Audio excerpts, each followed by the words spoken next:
Привет, товарищ меня, Красная Army 1. Hello, comrades, my name is Red Army 1. Now, it's Tuesday, and I know I usually have a Tactics Tuesday out, but to be honest, I couldn't really think of one this week, but I thought of this just sort of earlier the other day. You've seen in pretty well all my videos the flag in the background. You've probably seen it was a Union Jack. As represented here on my wall. Not much really to say about it other than really why I'm doing this video. We talked about flags the other day at school there, and we got talking about a Union Jack, and I don't live, to be honest, anywhere near the United Kingdom, so nobody really knows just anything about the Union Jack, at least just in a casual, everyday life. Nobody really brings up the Union Jack is made of what crosses. So I thought if you do randomly come across that one day in your life, probably run away from that guy. But if you do, you could probably answer with what I'm about to tell you here. It's got, believe it or not, 3 crosses on it. It has the Cross of St. Andrews, the Cross of St. Patrick, and the Cross of St. George. I'm pretty sure everybody knows the Cross of St. George. It's this big red one, all down here. The Cross of St. Andrews is the red X that comes down. And then you'll notice behind it has this sort of white along here over the Cross of St. Patrick. That is the Cross of St. Andrews. And if you've seen the Scottish flag, I believe it's the Scottish flag, it's the blue background with the Cross of St. Andrews in white, as shown here. But this one has 2 more crosses.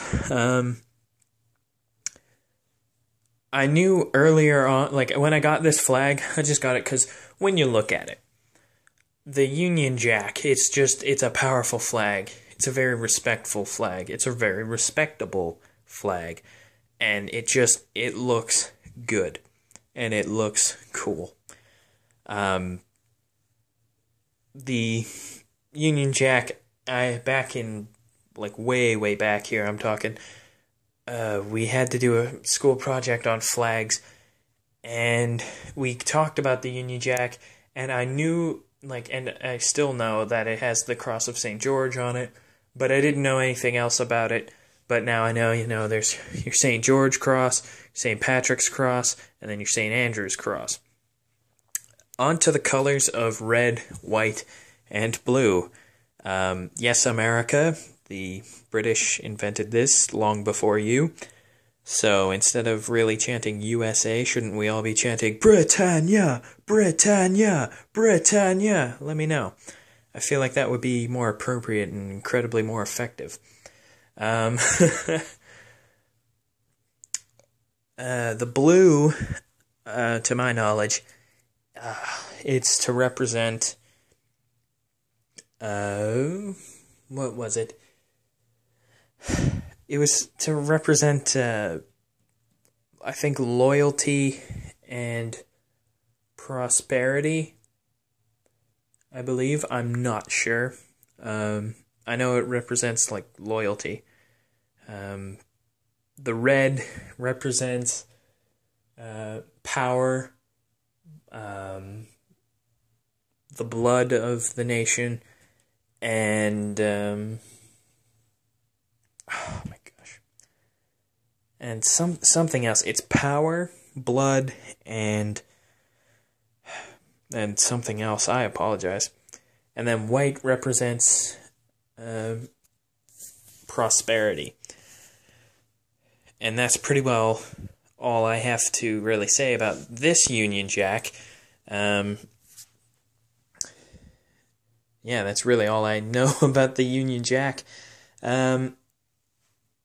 The British Free Corps, on a bit of a separate note here, the British Free Corps in World War II, they were obviously the British who survived Dunkirk but were captured by the Germans.